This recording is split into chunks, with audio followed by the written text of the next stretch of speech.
예수님의 이 부활의 사건이 여러분에게 어떤 의미로 다가오고 계십니까?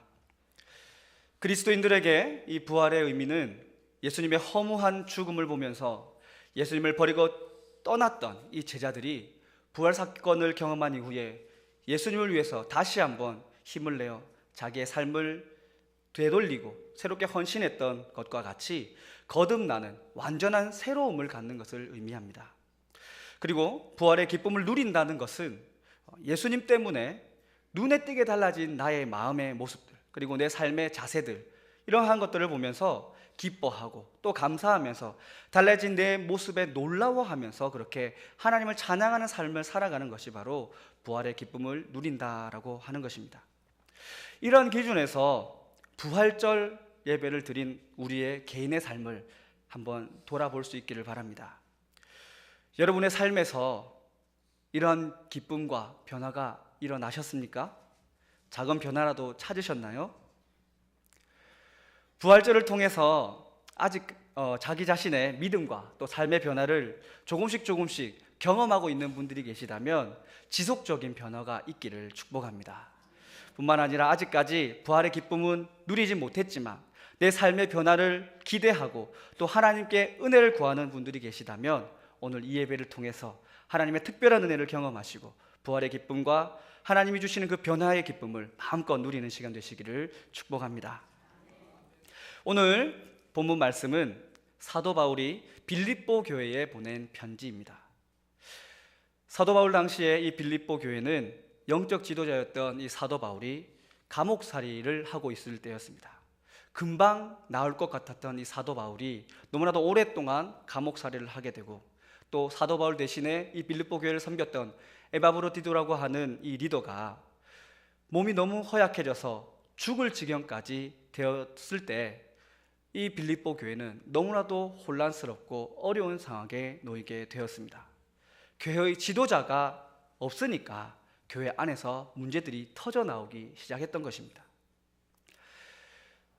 탑 리더가 사라졌을 때 교회 안에서 어느 정도의 리더십을 가지고 있었던 사람들 가운데서 이제 하나둘씩 자기 목소리를 내며 무엇이 옳다 그르다라는 얘기들을 공동체 안에서 하기 시작하고 이러한 것들 때문에 교회 안에는 분열과 갈등이 일어나기 시작합니다. 뿐만 아니라 이러한 분열과 갈등은 서로를 믿지 못하고 신뢰하지 못하게 되는 지경까지 만들어 가게 되는데요. 빌립보 교회의 이러한 상황을 감옥에 있던 이 사도 바울이 듣고는 너무나도 마음 아파하면서 정말 서로가 진실된 섬김과 겸손한 섬김을 섬기기를 그렇게 간절히 바라는 마음으로 눈물로써 쓴 편지가 바로 이 빌립보서입니다. 저는 오늘 여러분과 함께 이 사도 바울이 쓴 빌립보 교회를 향한 이 편지를 통해서 갈등과 분열의 위기를 극복하고 또 건강한 교회가 되기를 갈망하며 기록했던 이 말씀의 내용처럼 우리의 삶에 너무나도 편만하게 퍼져 있는, 그래서 너무나도 당연하게까지 느껴지는 그런 분열과 갈등의 문제를 어떻게 해결할 수 있는지에 대해서 함께 살펴보고자 합니다. 말씀을 나누는 가운데서 하나님의 뜻을 깨닫게 되고 또 우리가 속해 있는 가정과 또 직장과 우리 교회 공동체 안에 참으로 하나님의 복된 믿음의 실천과 사랑의 섬김들이 이루어지는 역사가 있기를 축복합니다. 방송이나 언론 매체들을 통해서 우리가 간접적으로 또 경험하게 되는 우리나라의 정치적인 부분들 또 사회적인 분위기들을 보면 참으로 안타까움을 금할 수 없습니다. 사람들이 너무나도 거칠고 또 무질서함을 보게 됩니다. 너무나도 자기중심적이고 사람들의 사고방식을 이렇게 가만히 뜯어보면 나만 아니면 된다라는 생각들, 또 나만 행복하면 그만이라는 생각들, 내가 남보다 먼저 가지고 더 많이 가지면 된다라는, 그래야만 참된 행복이고 참 가치 있는 인생이다라고 생각하는 것 같이 보여서 너무나도 속상하고 마음이 아픕니다.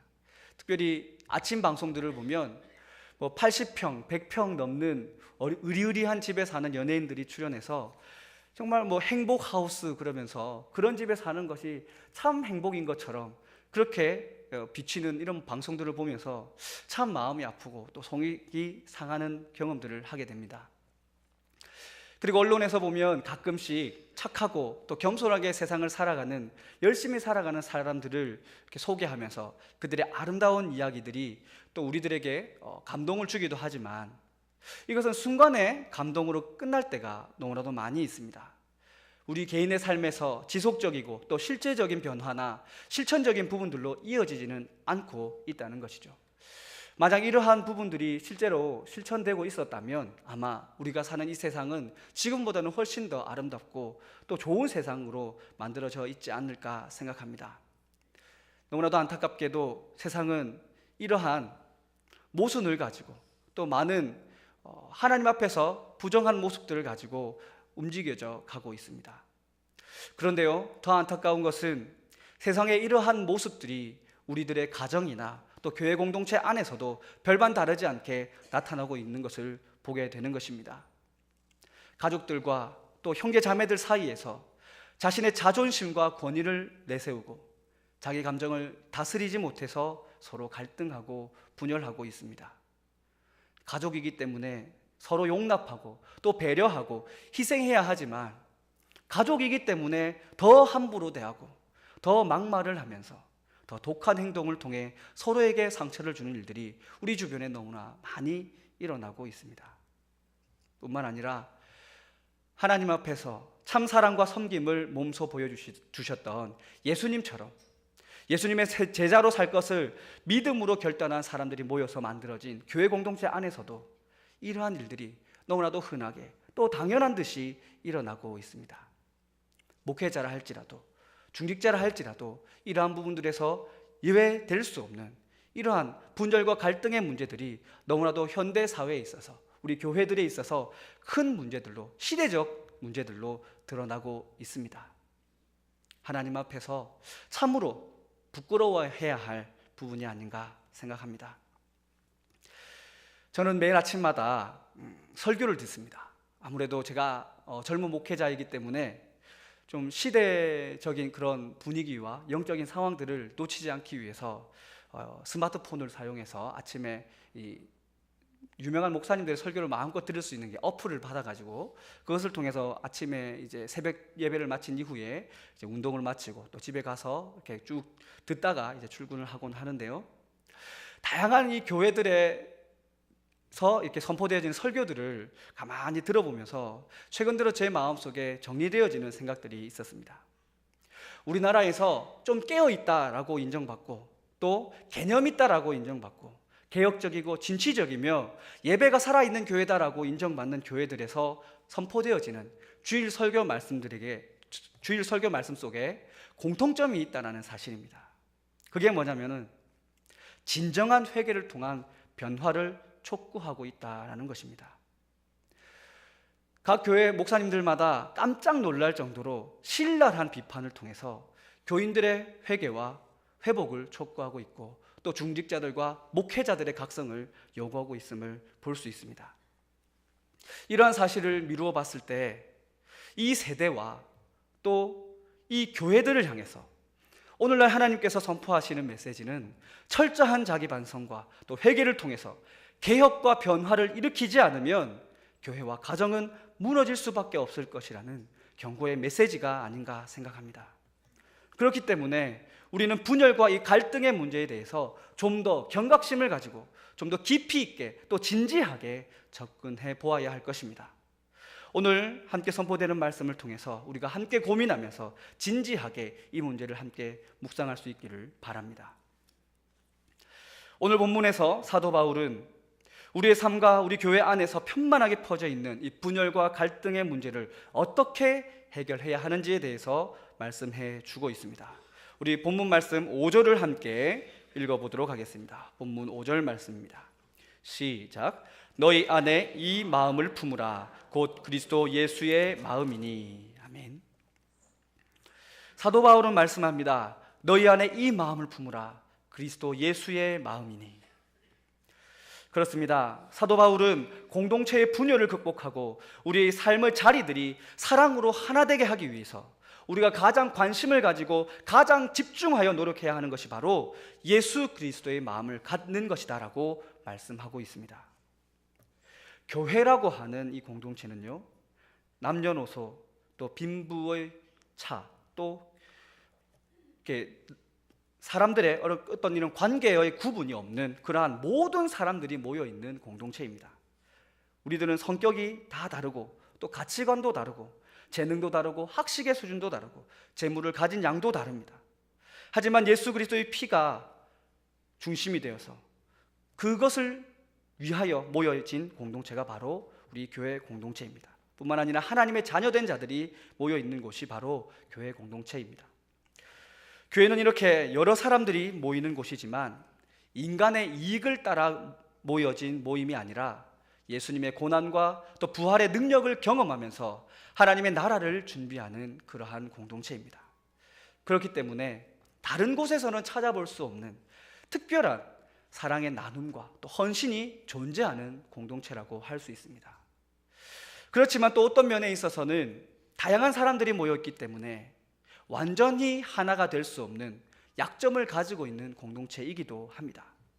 성격이 다르고 또 생각이 다르고 가치관이 다른 사람들이 모여 있기 때문에 불협화음이 만들어질 수밖에 없다라고 하는 것입니다. 그런데요, 오늘 본문 말씀에서 사도 바울은 이러한 분열의 문제와 갈등의 위기를 극복할 수 있는 방법이 있다라고 말씀하고 있습니다. 그것이 바로 예수 그리스도의 마음을 품는 것이다라고 얘기하고 있습니다. 우리 한번 생각해 보십시다. 우리가 속한 여러 가지 다양한 공동체 안에서 불협화음이 끊이지 않고 있습니다. 불평이 생기고 불만이 쌓여갑니다. 갈등이 만들어지고 그 갈등으로 인해서 서로가 상처를 입고 생활하고 있죠. 왜 그렇겠습니까? 이런 갈등이 왜 만들어지게 되는 것일까요? 성경의 증언에 의하면 그렇게 불평과 불만과 또 갈등과 상처들이 일어나는 이유에 대해서 이렇게 얘기합니다. 사람의 마음이 이미 부패되어 있기 때문이다 라고 말씀하고 있습니다. 예레미야서 17장 9절 말씀을 보면 만물보다 거짓되고 심히 부패한 것은 사람의 마음이라 누가 이것을 알리요 라고 증언하고 있습니다. 뿐만 아니라 예수님께서도 이 인간의 마음이 얼마나 죄로 오염되어 있는지에 대해서 마태복음 15장 19절 말씀을 통해 말씀하십니다.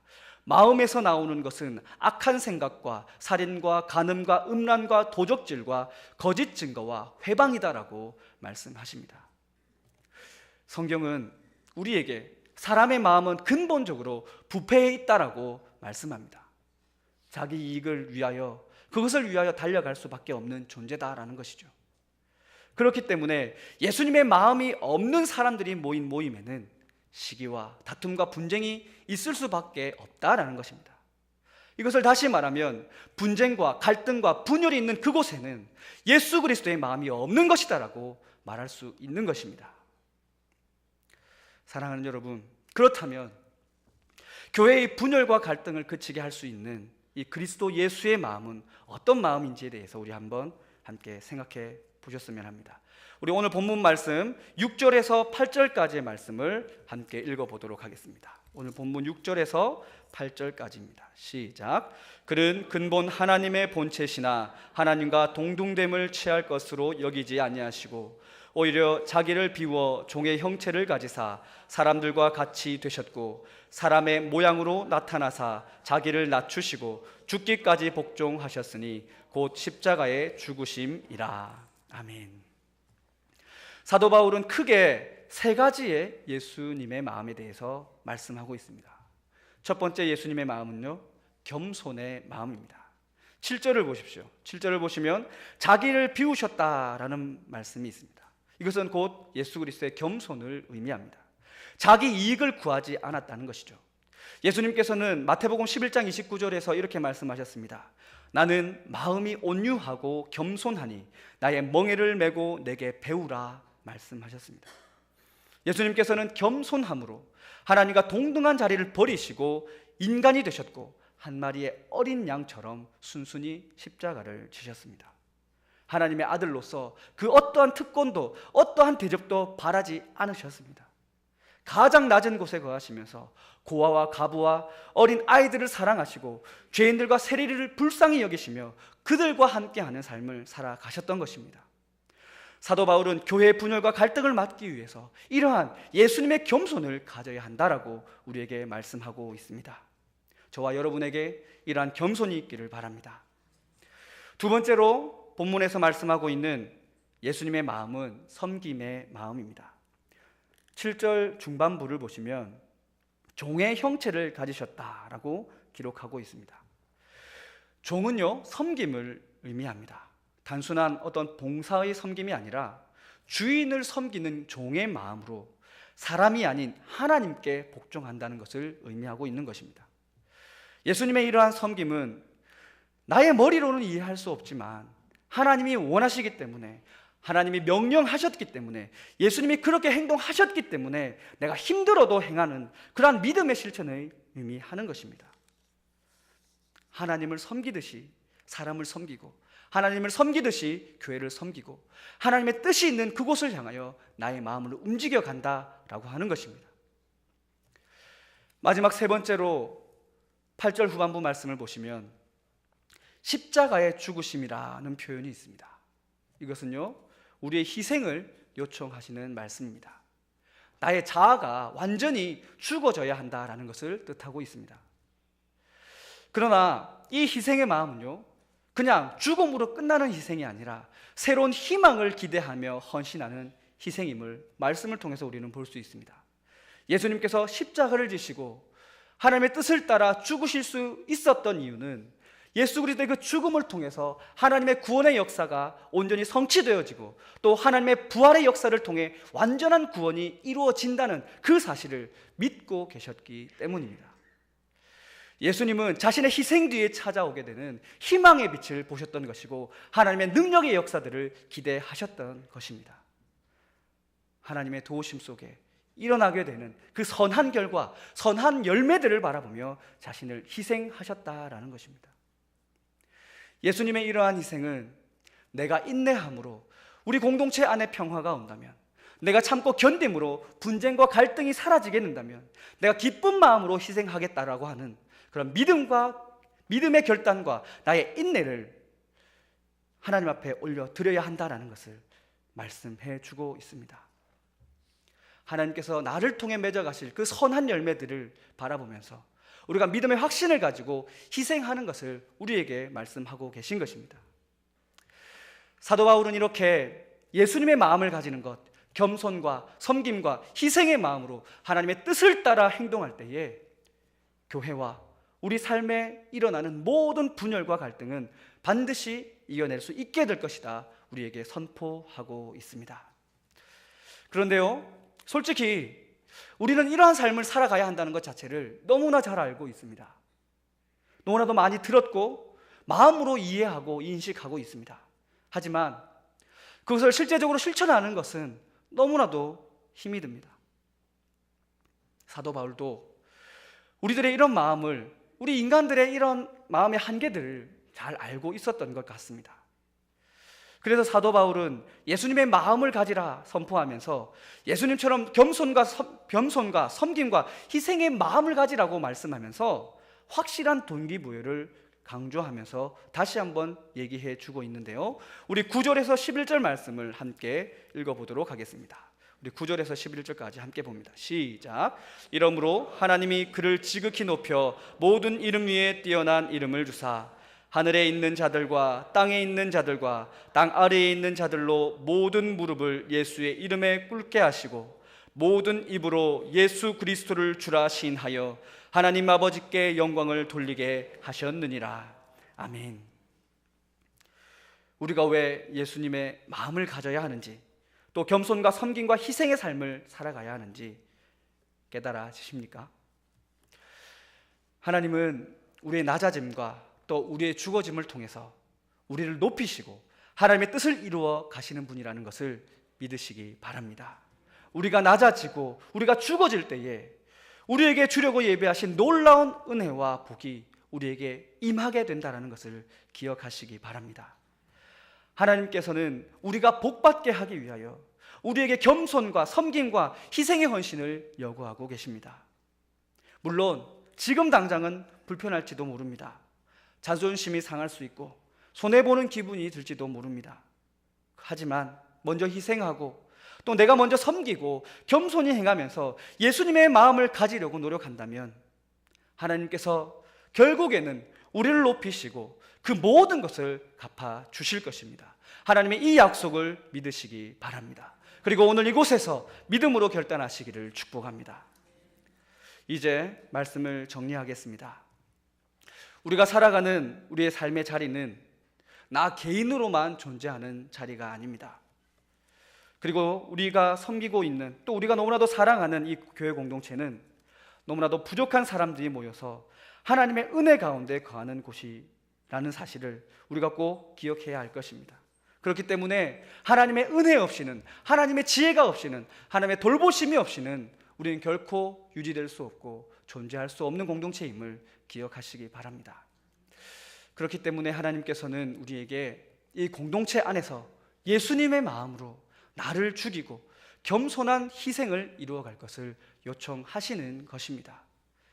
예수님을 닮아가는 겸손한 섬김 뿐만 아니라 희생적인 헌신, 우리 모두가 함께 이런 것을 행하는 것만이 우리 모두가 함께 주님 앞에서 복받는 길이라는 것을 기억하시기 바랍니다. 하나님께서는 낮아지신 예수 그리스도를 만민 위에 높이시고 예수님의 겸손과 섬김과 희생의 보상을 넉넉하게 허락해 주셨습니다.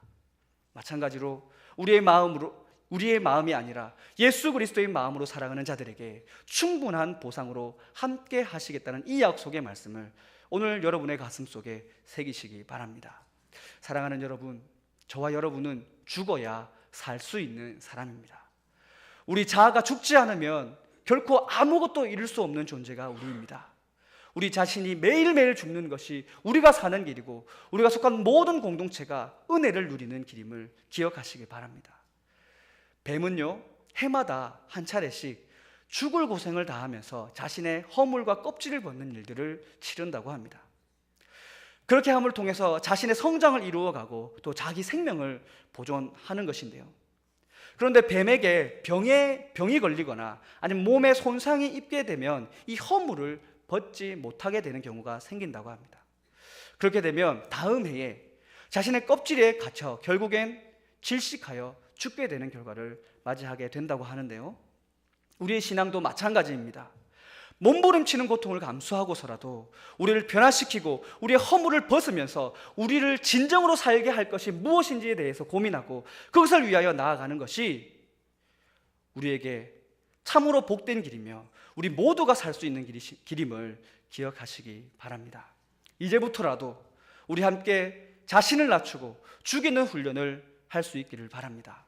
불만의 감정을 죽이고 미운 감정도 죽이고 존재감을 과시하려고 하는 그런 욕심들도 죽이고 나쁜 습관을 벗어던지면서 새로운 소망과 생명을 위한 죽어짐의 실천을 통하여 하나님의 교회가 든든히 세워져 갈 수 있도록 우리 함께 노력할 수 있기를 바랍니다. 이 시간 하나님 앞에 믿음으로 결단하시는 여러분이 되시기를 축복합니다. 함께 기도하시겠습니다.